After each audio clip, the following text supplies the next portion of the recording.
നമസ്കാരം. റാഫ്റ്റർ ഫുട്ബോളിലേക്ക് അവർക്കും സ്വാഗതം. കോപ്പ അമേരിക്ക കഴിഞ്ഞല്ലോ. ഈ കോപ്പയിലെ വിന്നേഴ്സ് ആൻഡ് ലൂസേഴ്സ് നമ്മളൊന്ന് പരിശോധിക്കുകയാണ്. കോപ്പയിൽ വിജയിച്ചവരും കോപ്പയിൽ വലിയ രൂപത്തിൽ പരാജയപ്പെട്ടവരും, അതായത് കിരീടം ചൂടി എന്നുള്ളതല്ല, കോപ്പയിൽ മിന്നിയവരും മങ്ങിയവരും എന്ന് വേണമെങ്കിൽ പറയാം. തീർച്ചയായിട്ടും ഒരുപാട് പ്രതീക്ഷകളുമായിട്ട് വന്ന പലരും ഒന്നുമല്ലാതെ വീണുപോകുന്ന കാഴ്ച കണ്ടു. അപ്രതീക്ഷിതമായിട്ട് ചില മുന്നേറ്റങ്ങൾ നടത്തിയ ടീമുണ്ട്. ഇനിയൊരു കാര്യം കൂടി പറയട്ടെ, ഈ കോപ്പ അമേരിക്കയിൽ അങ്ങനെ ഒരു ബ്രേക്ക് ഔട്ട് പ്ലെയർ എന്ന് പറയാൻ മാത്രം ആരും ഉയർന്നു വന്നിട്ടില്ല. ഒരു പുത്തൻ താരോദയം അങ്ങനെ പറയാൻ ആരുമില്ല. പക്ഷേ പഴയ താരം, മുമ്പൊക്കെ നമ്മൾ കേട്ട താരം തന്നെ വീണ്ടും വജ്ര ശോഭയാൽ വെട്ടിത്തിളങ്ങിയ കാഴ്ച ഹാമേസ് റോഡ്രിഗസിൻ്റെ ഭാഗത്ത് നമ്മൾ കണ്ടു. നമ്മൾ ഓരോന്നായിട്ടൊന്ന് പരിശോധിക്കുകയാണ്. വിന്നർ എന്ന കാറ്റഗറിയിലാണ് നമ്മൾ ലിയോ മെസ്സിയെ ഉൾപ്പെടുത്തുന്നത്. കോപ്പയിലെ വിന്നറാണ് ലിയോ മെസ്സി എന്ന് പറയുമ്പോൾ രണ്ടഭിപ്രായം പലർക്കും വരാം. കാരണം ഇത് അത്ര മികച്ചൊരു കോപ്പയായിരുന്നോ ലിയോ മെസ്സിക്ക് എന്നുള്ള ചോദ്യം പലരും ഉയർത്താം. അതിനൊരു കാരണം, മെസ്സിയെ സംബന്ധിച്ചിടത്തോളം പരിക്ക് അദ്ദേഹത്തെ വേട്ടയാടി. ഗ്രൂപ്പ് സ്റ്റേജിൽ ഒരു കളി അദ്ദേഹത്തിന് കളിക്കാൻ പറ്റിയില്ല. അടുത്ത മത്സരം അദ്ദേഹം ക്വാർട്ടർ ഫൈനലിൽ കളിക്കാൻ വരുമ്പോൾ ആകെ ഓഫ് കളറായിപ്പോയി. പെനാൽറ്റി ഷൂട്ടൗട്ടിൽ പെനാൽറ്റി ബാറിനടിച്ചു പോയി. പക്ഷെ പിന്നെ അദ്ദേഹം തൻ്റെ ടച്ച് വീണ്ടെടുക്കുന്നു, മികച്ച പ്രകടനം നടത്തുന്നു. ഫൈനലിൽ വീണ്ടും അദ്ദേഹത്തിന് പരിക്കേറ്റ് കളിക്കളം വിടേണ്ടി വരുന്നു. അപ്പോൾ അത്ര നല്ലൊരു കോപ്പയല്ല എന്ന് വേണമെങ്കിൽ ഒരു ഭാഗത്ത് നിന്ന് വാദിക്കാം. പക്ഷേ മെസ്സി എപ്പോഴും വളരെ ഡിസിസീവായിട്ടുള്ള നീക്കങ്ങൾ നടത്തുന്നുണ്ടായിരുന്നു. അർജന്റീനയുടെ നീക്കങ്ങളുടെ ചുക്കാൻ പിടിക്കുന്നുണ്ടായിരുന്നു. അതും നമുക്ക് കാണാതെ പോകാൻ കഴിയില്ല. മാത്രമല്ല, അദ്ദേഹത്തിൻ്റെ ചുറ്റും ഒരു ടീം മികച്ച രൂപത്തിൽ വളർന്നു വന്നു. ആ ടീമിനോടൊപ്പം അദ്ദേഹത്തിന് നന്നായിട്ട് ഇഴുകിച്ചേരാൻ പറ്റി, വീണ്ടും ഒരു കിരീടം ചൂടാൻ പറ്റി എന്നുള്ളത് കൊണ്ട് മെസ്സിയെ നമ്മൾ വിന്നർ എന്ന കാറ്റഗറിയിൽ തന്നെ ഉൾപ്പെടുത്തണം. മറ്റൊരു വിന്നർ തീർച്ചയായിട്ടും ആൻഹേൽ ഡി മരിയയാണ്. വിടവാങ്ങൽ മത്സരത്തിലും പ്ലെയർ ഓഫ് ദി മാച്ച് സ്വന്തമാക്കിയാണ് ഡി മരിയ മടങ്ങിപ്പോയത്. ചെറിയ കാര്യമല്ല. ഈ പ്രായത്തിലും അദ്ദേഹം എക്സ്ട്രാ ടൈം അടക്കം കളിച്ചു. ഫുൾ ടൈം എക്സ്ട്രാ ടൈമിൽ അർജന്റീന 112ാമത്തെ മിനിറ്റിൽ ഗോൾ അടിച്ചിട്ടാണ് അദ്ദേഹത്തെ പിൻവലിക്കുന്നത്. ഗോൾ അടിച്ചത് ലൗട്രയാണ്, പക്ഷെ ഗോൾ അടിച്ച് ലീഡ് എടുത്തിട്ടാണ് അദ്ദേഹത്തെ പിൻവലിക്കുന്നത്. സോ അവസാന കളിയിലും ടീമിനായിട്ട് സർവ്വം സമർപ്പിച്ച് ജേതാവായിട്ടൊരു മടക്കം. ഇതിനേക്കാൾ വലിയ ഒരു വിടവാങ്ങലുണ്ടോ? ഇതിനേക്കാൾ മികച്ചൊരു വിടവാങ്ങലുണ്ടോ? വേൾഡ് കപ്പ് ജേതാവായി, എന്നിട്ട് വേൾഡ് കപ്പ് ജേതാവ് എന്ന നിലയിൽ അർജന്റീനക്കായിട്ട് ജേഴ്സി അണിയണം, ആ ഫീൽ എനിക്ക് അനുഭവിക്കണം എന്ന് പറഞ്ഞിട്ട് അത് അനുഭവിച്ചു. ഒടുവിൽ വീണ്ടും ഒരു കിരീടം ചൂടി അദ്ദേഹം വിടവാങ്ങുന്നു, അതും പ്ലെയർ ഓഫ് ദി മാച്ച് ആയിട്ട്. So Angel Di Maria is a winner. Then loser Vini Junior, Brazilian താരം വിനി ജൂനിയർ. നമ്മൾ ഇത് വിനിയുടെ സമയമായിരിക്കും എന്ന് പ്രതീക്ഷിച്ചിരുന്നു പലരും. കാരണം അത്തരത്തിലുള്ള പ്രകടനമാണ് അദ്ദേഹം തൻ്റെ ക്ലബിന് വേണ്ടി, റയൽ മാഡ്രിഡിന് വേണ്ടി യുവേഫ ചാമ്പ്യൻസ് ലീഗിലടക്കം പുറത്തെടുത്തുകൊണ്ടിരുന്നത്. എന്നിട്ട് ബ്രസീലിന് വേണ്ട സമയത്തിൽ വേണ്ട പോലെയുള്ളൊരു പ്രകടനം നടത്താൻ അദ്ദേഹത്തിന് കഴിഞ്ഞില്ല. ആകെ ഒറ്റ കളിയിലാണ് അദ്ദേഹത്തിനൊരു മികവ് കണ്ടത്. പിന്നെ അനാവശ്യമായിട്ട് സില്ലി റെഡ് കാർഡ് കണ്ട് ക്രൂഷ്യലായിട്ടുള്ള നോക്കൗട്ട് മത്സരം അദ്ദേഹത്തിന് കളിക്കാൻ കഴിയാതെ പോവുകയും ചെയ്തു. ഓഫ് കോഴ്സ് വിനി ഒരു കളി നന്നായി കളിച്ചു എന്നുള്ളത് ശരിയാണ്. ബാക്കി കളികൾ അദ്ദേഹം മോശമായിട്ടാണ് പെർഫോം ചെയ്തത്. സോ വിനിയെ സംബന്ധിച്ചിടത്തോളം കാര്യങ്ങൾ മാറ്റിമറിക്കാനുണ്ട്. അദ്ദേഹം തന്നെ മാപ്പ് ചോദിച്ചുകൊണ്ട് രംഗത്ത് വരികയൊക്കെ ചെയ്തു. അദ്ദേഹത്തിൻ്റെ ക്ലബിലെ പ്രകടനം ബ്രസീലിയൻ ദേശീയ ടീമിനായിട്ടും പുറത്തെടുക്കേണ്ടതുണ്ട്. അല്ലെങ്കിൽ വിമർശനങ്ങളുടെ ശരങ്ങൾ അദ്ദേഹത്തിന് നേരെ തീമഴയായിട്ട് ഇനിയുള്ള കാലം വർഷിക്കും. എന്ത് സംഭവിക്കും വിനിയുടെ കാര്യത്തിൽ എന്നുള്ളത് കാത്തിരുന്ന് കാണേണ്ടതാണ്. ചില താരങ്ങൾ അങ്ങനെയാണ്. ക്ലബിനായിട്ട് നന്നായിട്ട് കളിക്കും, രാജ്യത്തിനായിട്ട് കളിക്കുമ്പോൾ മങ്ങിപ്പോവും. അങ്ങനെ മെസ്സിയൊക്കെ ഒരു ഘട്ടത്തിൽ അങ്ങനെ ആരോപണം ഏറ്റവനാണ്. പക്ഷേ അവസാന ഘട്ടത്തിൽ അദ്ദേഹം രാജ്യത്തിനായിട്ട് കിരീടങ്ങളങ്ങ് വാരിക്കൂട്ടി അത് തിരുത്തി കുറിച്ചിട്ടുണ്ട്. ആ മാതൃക വിനിയും പിന്തുടരണം എന്നുള്ളതാണ് ആരാധകർ ആഗ്രഹിക്കുന്നത്. മറ്റൊരു വിന്നറിലേക്ക് പോകാം, ഹാമേസ് റോഡ്രിഗസ്. ഹാമേസ് റോഡ്രിഗസ് നമുക്കറിയാം 2014 വേൾഡ് കപ്പിലെ മിന്നും പ്രകടനം. പിന്നെ അദ്ദേഹം യൂറോപ്യൻ വമ്പന്മാർക്ക് വേണ്ടി പന്ത് തട്ടുന്നു, ഇങ്ങനെയൊക്കെ ആയിട്ട് പക്ഷെ പെട്ടെന്ന് അദ്ദേഹം മങ്ങിപ്പോകുന്ന കാഴ്ച നമ്മൾ കണ്ടു. ഏറ്റവും ഒടുവിൽ അദ്ദേഹം ബ്രസീലിയൻ ലീഗിലാണ് കളിച്ചുകൊണ്ടിരുന്നത്. പക്ഷേ ദേശീയ ടീമിന് വേണ്ടിയിട്ട് കളിക്കുമ്പോൾ വീണ്ടും തൻ്റെ പഴയ മികവ് അതുപോലെ തിരികെ പിടിക്കാൻ കഴിഞ്ഞു ഹാമിസ് റോഡ്രിഗസിന്. എന്നിട്ട് കോപ്പയിലെ മികച്ച താരമായിട്ട് തിരഞ്ഞെടുക്കപ്പെട്ടു, പ്ലെയർ ഓഫ് ദി ടൂർണമെൻ്റ് ആയിട്ട് തിരഞ്ഞെടുക്കപ്പെട്ടു. 6 അസിസ്റ്റുകളും 1 ഗോളും അടക്കം 7 ഗോൾ കോൺട്രിബ്യൂഷൻസ്. അസിസ്റ്റിൻ്റെ കാര്യത്തിൽ റെക്കോർഡിട്ടു. ഗോൾ കോൺട്രിബ്യൂഷൻ ഈ കോപ്പ അമേരിക്കയിൽ ഏറ്റവും അധികം ഗോൾ കോൺട്രിബ്യൂഷൻ അദ്ദേഹത്തിനാണ്. കൊളംബിയയുടെ ഫൈനൽ വരെയുള്ള കുതിപ്പിന് പിന്നിൽ സുപ്രധാനമായിട്ടുള്ള റോൾ വഹിച്ചിട്ടുണ്ട് ഹാമേസ് റോഡ്രിഗസ് എന്നുള്ളതാണ് യാഥാർത്ഥ്യം. സോ വിന്നറാണ് ഹാമേസ്. ഒരു പക്ഷേ യൂറോപ്യൻ വമ്പന്മാർ അദ്ദേഹത്തിന് വേണ്ടി ഇപ്പോൾ ശ്രമം നടത്തുന്നു എന്നുള്ള വാർത്തകൾ കൂടി വരുമ്പോൾ വീണ്ടും നമ്മൾ അദ്ദേഹത്തെ ലാലീഗയിലോ മറ്റേതെങ്കിലും വമ്പൻ ലീഗിലോ കണ്ടാലും അത്ഭുതപ്പെടേണ്ടതില്ല. അത്ലറ്റിക്കോ മാഡ്രിഡിന് താല്പര്യമുണ്ട് എന്ന തരത്തിലുള്ള വാർത്തകളൊക്കെ കഴിഞ്ഞ ദിവസം പുറത്തേക്ക് വന്നിരുന്നു. ഹാമേസ് റോഡ്രിഗസ് ഒരു വിന്നറാണ് ഇവിടെ. ലൂസർ ഹെൻഡ്രിക്കിനെ നമുക്ക് ലൂസറിൻ്റെ ലിസ്റ്റിൽ പെടുത്താനാവുമോ? 17 വയസ്സ് ഉള്ള ഒരു താരത്തെ ഇപ്പോഴേ അങ്ങനെ മുദ്ര കുത്തുന്നതിൽ അർത്ഥമൊന്നുമില്ല. പക്ഷേ ഹെൻഡ്രിക്കിൽ നിന്ന് കൂടുതൽ പ്രതീക്ഷിച്ചിരുന്നു ബ്രസീൽ എന്നുള്ളതൊരു യാഥാർത്ഥ്യമാണ്. എന്നാൽ അദ്ദേഹം സ്റ്റാർട്ട് ചെയ്യപ്പെട്ട ആ മത്സരത്തിൽ വളരെ പരിതാപകരം, കിക്ക് ഓഫിൽ നിന്ന് കൊടുത്തൊരു പാസ് അല്ലാതെ വേറൊരു പാസും അദ്ദേഹം ആ കളിയിൽ കംപ്ലീറ്റ് ചെയ്തിട്ടില്ല എന്നുള്ളത് വളരെ നിരാശാജനകമായിട്ടുള്ള കാര്യം തന്നെയായിരുന്നു. സോ അങ്ങനെ ഹെൻഡ്രിക്കും അദ്ദേഹം നൽകിയ പ്രതീക്ഷക്കൊത്ത പ്രകടനം നടത്തിയിട്ടില്ല. മറ്റൊരു ലൂസർ തീർച്ചയായിട്ടും ഗ്രെഗ് ബെർഹാൽട്ടറാണ്. USMNT ഈ ഒരു വേൾഡ് കപ്പിൽ ഈ ഒരു കോപ്പ അമേരിക്കയിൽ മികച്ച പ്രകടനം നടത്തും, അടുത്ത വേൾഡ് കപ്പിലും ഇന്നും പ്രകടനം നടത്തുമെന്നൊക്കെ പ്രതീക്ഷിച്ചിരുന്നവർ അനവധിയുണ്ട്. കാരണം നല്ല താരങ്ങൾ അവരുടെ ടീമിലുണ്ട്. പക്ഷേ USMNTക്ക് മികവ് കാണിക്കാൻ പറ്റിയില്ല. സോ ഗ്രെഗ് ബെർഹാൽട്ടറെ സംബന്ധിച്ചിടത്തോളം നിരാശാജനകമായ ഒരു ടൂർണമെൻ്റാണ് കടന്നുപോയിരിക്കുന്നത്. അദ്ദേഹം ആഗ്രഹിച്ചിരുന്നു വേൾഡ് കപ്പിലേക്ക് ടീമിനെ കൊണ്ടുപോകാൻ. സാക്ക് ചെയ്യപ്പെടുക എന്നുള്ളത് ദുഃഖകരമായിട്ടുള്ള കാര്യമാണ്. അതും കളിയെ ഇഷ്ടപ്പെടുന്ന, ഈ ജോബ് ഇഷ്ടപ്പെടുന്ന ഒരു കോച്ചിനെ സംബന്ധിച്ചിടത്തോളം. സോ അദ്ദേഹത്തിനൊരു ടെറിബിൾ ടൂർണമെൻ്റ് ആയിരുന്നു. അതിൻ്റെ ഒരു ഫലം തന്നെയാണ് അദ്ദേഹം ലൂസറുടെ ലിസ്റ്റിൽ വരുന്നു. അതേസമയം ജെസ്സെ മാർഷ് ഇവിടെ വിന്നറാണ്. കാനഡ അത്ര മനോഹരമായ ഫുട്ബോളാണോ കളിച്ചത് എന്നൊക്കെ പലരും ചോദിക്കാം. പക്ഷേ സെമി ഫൈനലിലേക്ക് കുതിച്ചെത്തിയ കാനഡയുടെ ആ ഒരു മുന്നേറ്റം നമുക്ക് കാണാതിരിക്കാൻ പറ്റില്ല. അതിന് ഈ ജെസ്സെ മാർഷിനെ നമ്മൾ അഭിനന്ദിച്ചേ പറ്റുകയുള്ളൂ.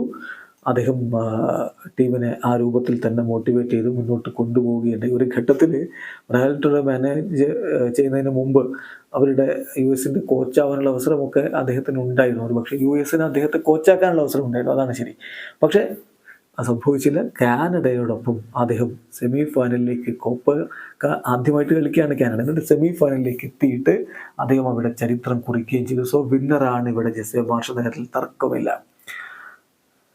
ഇനി മെക്സിക്കോ എന്ന് പറയുന്ന ടീം തന്നെ ലൂസേഴ്സിൻ്റെ ലിസ്റ്റിൽ പെടുത്തേണ്ടി വരും. വലിയ പ്രതീക്ഷകൾ പലർക്കും മെക്സിക്കോയിൽ ഉണ്ടായിരുന്നു. മെക്സിക്കോ വേൾഡ് കപ്പും അതുപോലെ തന്നെ മറ്റ് മേജർ ടൂർണമെൻറ്റുകളിലുമൊക്കെ ഇമ്പോർട്ടൻ്റ് സാന്നിധ്യമാണ്. പലപ്പോഴും ജയൻറ്റുകൾക്ക് പണി കൊടുത്തിട്ടുള്ളവരുമാണ്. ഇത്തവണ പക്ഷേ അത്ര ഒരു മികവ് അവർ കാണിച്ചില്ല. ഒരു പുവർ ടൂർണമെൻ്റ് ആയിരുന്നു അവർക്ക്. പല കാരണങ്ങൾ അതിനുണ്ട്. എന്നാലും ഒരു ഇൻഎക്സ്പീരിയൻസ്ഡ് സ്ക്വാഡായിരുന്നു അവരുടെ ഭാഗത്ത് നിന്നുണ്ടായിരുന്നത്. അപ്പം തീർച്ചയായിട്ടും സാൻഡി ഗിമനസിൻ്റെ കാര്യത്തിൽ അദ്ദേഹത്തിന് കൂടുതലായിട്ട് ടീമിന് വേണ്ടി ചെയ്യേണ്ടതുണ്ടായിരുന്നു. എന്നാൽ അദ്ദേഹം ഡ്രമാറ്റിക്കലി ഫെയിലാകുന്ന ഒരു കാഴ്ച, ഫെർണാണ്ടോ സ്ട്രൈക്കർ ഡ്രമാറ്റിക്കലി ഫെയിലാകുന്ന ഒരു കാഴ്ചയാണ് നമ്മൾ കണ്ടത്. സോ ലൂസേഴ്സിൻ്റെ ലിസ്റ്റിൽ അദ്ദേഹം ഉൾപ്പെടുന്നു. വിന്നറാണ് മാർസലോ ബിയൽസ. ഉറുഗ്വായ് കിരീടം ചൂടിയില്ല, 3ാം സ്ഥാനം കൊണ്ട് തൃപ്തിപ്പെട്ട് മടങ്ങേണ്ടി വന്നു, ഒക്കെ ശരിയാണ്. പക്ഷെ ഉറുഗ്വായ്ക്ക് മികച്ചൊരു ടീമുണ്ട്. ആ ടീം ബിയൽസയുടെ കീഴിൽ ഇനിയും അത്ഭുതങ്ങൾ കാണിക്കും എന്നൊരു പ്രതീതി അദ്ദേഹം ഉണ്ടാക്കിയെടുത്തിട്ടുണ്ട്. കോപ്പയുടെ ഫൈനലിലേക്ക് എത്താൻ പറ്റിയില്ലെങ്കിലും ഉറുഗ്വായ് മോശമല്ലാത്ത പ്രകടനം നടത്തിയിട്ടുണ്ട്. അതിൽ ബിയൽസയ്ക്ക് വലിയ പങ്കുമുണ്ട്. പിന്നെ ബിയൽസയെ സംബന്ധിച്ചിടത്തോളം അദ്ദേഹം അധികൃതർക്കെതിരെയൊക്കെ വലിയ രൂപത്തിൽ ആഞ്ഞടിച്ചു. കോണുഗോളിൻ്റെ പ്രശ്നങ്ങൾക്കെതിരെ ആഞ്ഞടിച്ചു. അതിന് തൻ്റേതായ രീതിയിൽ കാര്യങ്ങളൊക്കെ ചെയ്തിട്ടാണ് അദ്ദേഹം മടങ്ങിപ്പോയത്. പക്ഷേ ബ്രസീലിയൻ കോച്ച് ഡൊറിവാൾ ജൂനിയറെയോ നമ്മൾ എങ്ങനെ വിലയിരുത്തും? അദ്ദേഹത്തെ വിന്നറുടെ ലിസ്റ്റിൽ ഉൾപ്പെടുത്താൻ എന്തായാലും കഴിയില്ല എന്നുള്ളതാണ് യാഥാർത്ഥ്യം. മികച്ചൊരു ടീം ബ്രസീലിനുണ്ട്, മികച്ച താരങ്ങളുണ്ട്. അദ്ദേഹത്തിൻ്റെ സെലക്ഷനുമായി ബന്ധപ്പെട്ടൊക്കെ വലിയ രൂപത്തിലുള്ള വിമർശനങ്ങൾ പിന്നീട് ബ്രസീൽ പുറത്തായതിനു ശേഷം ബ്രസീലിൽ നിന്ന് തന്നെ വിമർശനങ്ങൾ ഉയർന്നു വന്നിരുന്നു. പിന്നെ വേണ്ട വിധത്തിലല്ല അദ്ദേഹം സ്ക്വാഡിനെ ഉപയോഗപ്പെടുത്തിയതെന്നും എൻട്രിക്കിനൊക്കെ ആ മത്സരത്തിൽ ഹാഫ് ടൈമിന് ശേഷമെങ്കിലും പിൻവലിക്കേണ്ടതായിരുന്നു എന്നൊക്കെയുള്ള വാദങ്ങളും ഒക്കെ ഉണ്ട്. അദ്ദേഹത്തിൻ്റെ സബ്സ്റ്റിറ്റ്യൂഷൻസ് ശരിയായില്ല, ടീമിനെ വേണ്ട വിധത്തിലല്ല മാനേജ് ചെയ്തത് എന്നുള്ള ആരോപണങ്ങളും വരുന്നുണ്ട്. എന്തായാലും ബ്രസീൽ എന്ന് പറയുന്ന ഒരു കാലത്ത് ഫുട്ബോൾ ലോകം ഭരിച്ച ആ ടീമിനെ അവരർഹിക്കുന്ന സ്ഥാനത്തേക്ക് തിരികെ കൊണ്ടുപോകാൻ ഡൊറിവാൾ ജൂനിയർക്കാകുമോ എന്ന കാര്യത്തിൽ ഇപ്പോൾ പലർക്കും സംശയമുണ്ട്. ഇപ്പോൾ ടിറ്റെ 2022 വേൾഡ് കപ്പിന് ശേഷം പടിയിറങ്ങുമ്പോൾ തന്നെ ചില ബ്രസീലിയൻ മാധ്യമങ്ങൾ വിലയിരുത്തിയിരുന്നത് ടിറ്റെ മാറി ബ്രസീലിൽ നിന്ന് ഏതൊരു കോച്ച് വന്നാലും നമ്മൾ താഴേക്കായിരിക്കും പോവുക എന്നുള്ളത്. അതൊരു ഡൗൺ ഗ്രേഡിങ് ആണ് എന്ന്. കാരണം ടിറ്റയേക്കാൾ മികച്ചൊരു കോച്ചിനെ ബ്രസീലിൽ നിന്ന് ലഭിക്കാനില്ല എന്നാണ് അവർ വിലയിരുത്തിയിരുന്നത്. എന്തായാലും ഡൊറിവാൾ ജൂനിയർ തന്നെ തുടരും എന്ന് റൊണാൾഡോ റോഡ്രിഗസ് പറഞ്ഞിട്ടുണ്ടല്ലോ. അടുത്ത കോൺമബോൾ വേൾഡ് കപ്പ് ക്വാളിഫയർ മത്സരങ്ങൾ സെപ്റ്റംബർ, ഒക്ടോബർ, നവംബർ 3 മാസങ്ങളിലായിട്ട് 6 കളികൾ. അതിലെന്ത് സംഭവിക്കും എന്നനുസരിച്ചായിരിക്കും ഡൊറിവാൾ ജൂനിയറുടെ ഭാവി എന്നുള്ളത് വളരെ വ്യക്തമാണ്. മറ്റൊരു ലൂസർ ലിസ്റ്റിൽ പെടുത്താവുന്ന താരമാണ് അൽഫോൺസോ ഡേവീസ്. കാനഡയ്ക്ക് ഇത് മോശമല്ലാത്ത ഒരു കോപ്പ അമേരിക്കയാണ്. പക്ഷേ അവരുടെ ഏറ്റവും ബെസ്റ്റ് പ്ലെയർ എന്ന് പ്രതീക്ഷിച്ച അൽഫോൺസോ ഡേവീസിന് അത്ര മികച്ച പ്രകടനം നടത്താൻ കഴിഞ്ഞിട്ടില്ല എന്നുള്ളതാണ് യാഥാർത്ഥ്യം. സോ അദ്ദേഹത്തെ ലൂസറുടെ ലിസ്റ്റിലാണ് ഇപ്പോൾ നമുക്ക് ഉൾപ്പെടുത്താൻ കഴിയുക.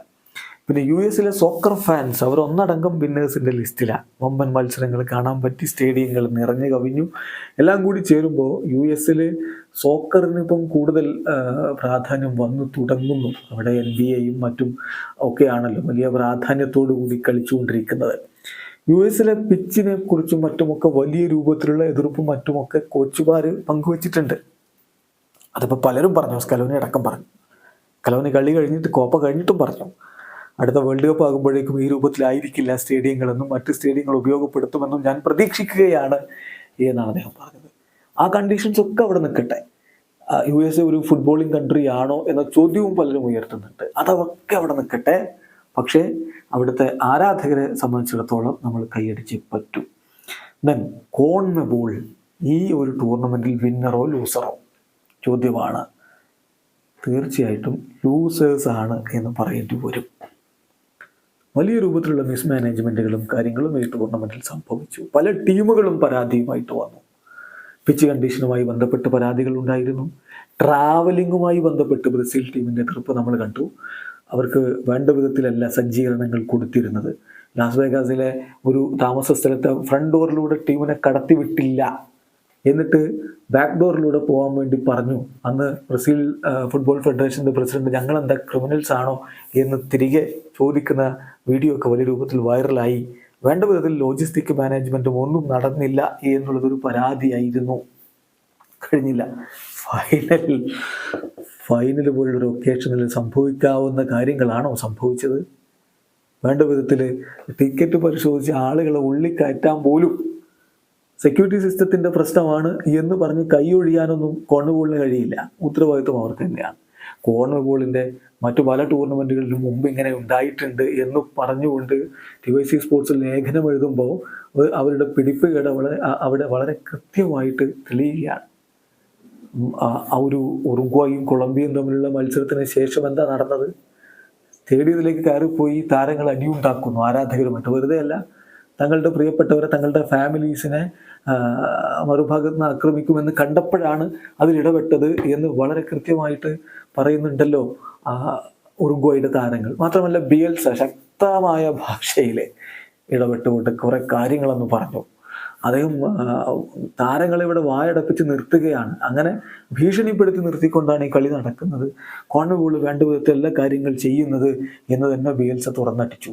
സോ കോൺമെബോളിനെ നമുക്ക് ഇതിൽ ലൂസേഴ്സിൻ്റെ ലിസ്റ്റിൽ തന്നെ പെടുത്തേണ്ടി വരും. ഇനി വിന്നർ, അവസാനമായിട്ടൊരു വിന്നർ കൂടി പറഞ്ഞിട്ട് നമ്മൾ അവസാനിപ്പിക്കുകയാണ്.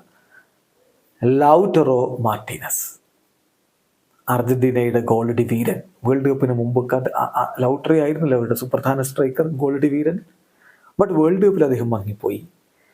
പ്രത്യേകിച്ച് അദ്ദേഹത്തിന് പരിക്കിൻ്റെ പ്രശ്നങ്ങൾ ഉണ്ടായിരുന്നു എന്നാണ് പിന്നീട് പുറത്തേക്ക് വന്ന വാർത്തകൾ. അതുകൂടി നമ്മൾ കാണണം. എന്നാൽ പോലും അദ്ദേഹം വേൾഡ് കപ്പിൽ ആ ഒരു മികവ് കാണിച്ചില്ല. വലിയ രൂപത്തിലുള്ള വിമർശനങ്ങൾക്കൊക്കെ അദ്ദേഹം വിധേയനായിരുന്നു. ഒടുവിൽ ഈ കോപ്പ അമേരിക്കയിൽ ടീമിനെ കിരീടം ചൂടിക്കുമ്പോൾ കിരീടത്തിലേക്ക് ടീമിനെ കൊണ്ടുപോയ ഗോളടക്കം 5 എണ്ണം പറഞ്ഞ ഗോളുകൾ അടിച്ചുകൊണ്ട് ഗോൾഡൻ ബൂട്ട് വിന്നറായിക്കൊണ്ടാണ് ലൗട്ടറോ മടങ്ങുന്നത്. റെഡ് ഹോട്ട് ഫോമിലായിരുന്നു അദ്ദേഹം ഇന്റർ മിലാനു വേണ്ടി സിരിയയിൽ കളിച്ചുകൊണ്ടിരുന്നത്. ആ മികവ് അതുപോലെ ദേശീയ ടീമിന് വേണ്ടിയും കൊണ്ടുവരിക, അത് പ്രധാനമാണ്. ക്ലബ്ബ് കളിക്കുന്നത് അതുപോലെ ദേശീയ ടീമിന് വേണ്ടി കൊണ്ടുവരിക എന്നുള്ളത് പല വമ്പന്മാർക്കും പറ്റാത്ത കാര്യമാണ്. അത് ചെയ്ത് കാണിച്ചു Lautaro. So Lautaro is a winner. ഇനിയും നിങ്ങൾക്ക് ഒരുപാട് വിന്നർ ലൂസർ എന്ന കാറ്റഗറിയിൽ പെടുത്താൻ ആളുകളുണ്ടാവും, താരങ്ങളുണ്ടാവും, ടീമുകളുണ്ടാവും. അതൊക്കെ കമൻറ്റ് ബോക്സ് രേഖപ്പെടുത്തി ആരോഗ്യകരമായ ഫുട്ബോൾ ചർച്ചകളുമായിട്ട് നമുക്ക് മുന്നോട്ട് പോകാം. വീഡിയോ അവസാനിക്കുന്നു. ഫുട്ബോൾ ലോകത്തെ കൂടുതൽ വിശേഷങ്ങളുമായി റാഫ് ടോക്സ് കൊണ്ടുവെത്താം.